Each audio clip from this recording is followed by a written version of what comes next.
Okay guys, welcome back to the show. We're here with Jason Huguet with the Steamboat Warehouse Restaurant in Washington, Louisiana. Okay, Jason, what are we doing on the grill? Tell us what we got.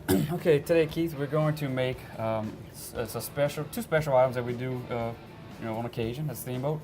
First one is a jumbo lump crab en brochette. Right. And I'll explain that in a minute. How we do it and everything. The next one, we're gonna take some petite fillets. Some nice stuff. Beautiful. We got some petite fillets right here that I cut fresh this morning. Wow. We cut all our own fillets. This is some of the best meat money can buy. Well, I noticed, is this a certain cut where you got all that marble inside? Well, it's a little bit towards the little tapered end of the tenderloin. Right. It's a little bit tender, Yeah, yeah. Seems more tender than the other parts. So I'm excited. I don't know about y'all, but I'm gonna be eating some of this. Well, what we're gonna do, we're gonna top our filet mignons with two items. And we just want to show that at home how easily you can get any of these ingredients at home and take your grill, whether it be a charcoal grill or a gas grill, right? And you can make all this at home. It's very simple, very easy. And I try to pick the dishes that we can show at home how easy it is. Right, and we talked a little bit about how this is going to probably require more prep time than actual cook time. Yeah. So just pay attention, and the recipe for Jason's all we're cooking is going to be on the website. So just stay tuned. Okay, so we got. The only thing that's going to take what's going to take the longest time is our onions. Right. We're not going to saute some onions. We're going to caramelize them, and the difference being the duration of cooking. You're cooking it a little bit longer than you would a sauteed onion. Right. And what happens is the natural sugars in the onion will start to caramelize, and you get that caramel color. And your onion, instead of being the pungentness it is, it'll be more of a sweeter flavor. And that's the stuff that you kind of starts to accumulate on the spoon. My dad called it the sugar, the grimise. Yeah, that's the good stuff. And we're gonna keep it simple. Whenever we was explaining to you a minute ago off camera that whenever you take caramelized onions, you really want to keep the seasoning simple because you don't want any all-purpose seasoning. All the ingredients in the all-purpose seasoning will kind of tend to fight against the caramel or sweet flavor of the onions. Right. So we're going to use salt and black pepper. Very plain, very simple. You're my hero, man. I love that. And the next thing we're going to put on it, and we're going to put all this on the same fillets. Right. We have a variety of fresh mushrooms right here that I actually got in a few days ago.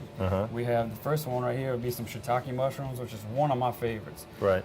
In the middle here we have a cluster of oyster mushrooms, and they kind of look like an oyster mussel. Yeah.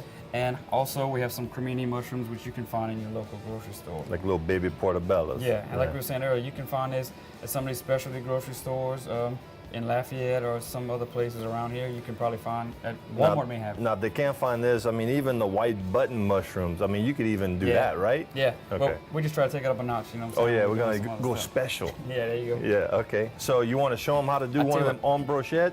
Real quick, I'm going to show you. Right. We have our skewers, and en brochette means to skewer, or the use of a skewer in cooking process. Okay. So we're going to take, and it's a French term, so we're going to take these skewers that we have, and we have them soaking in water.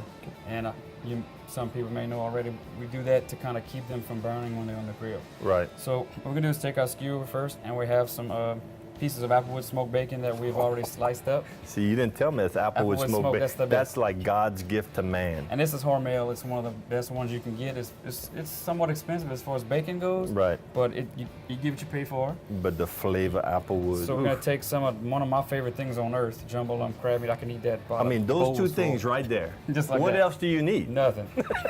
Just a dipping sauce, that's all. A dipping sauce. Yes. Butter. Another God's gift. Yeah. Yes, yeah. So we're going to wrap that. Very simple. Anyone at home can do that. I'll take our skewer and I'm going to go at an angle so that way it doesn't twist on us. Go at an angle, and you want to be very gentle because these lumps of crab meat are very delicate, and you want to make sure that you don't break them up too much. You want them to stay whole.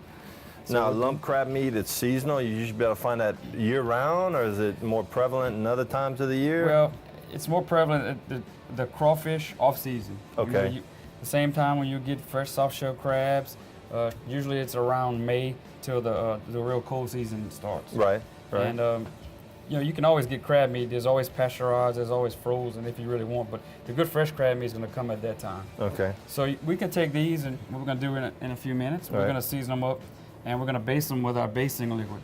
And this, we baste everything at the Steamboat with the same stuff. Okay. We have melted butter here. This is a pint-sized container. It's about half full. Right. So at this amount, we would take about 2 tablespoons of garlic, freshly chopped garlic, put that in there, And we also have, you can see at the bottom, we're gonna stir it up in a minute.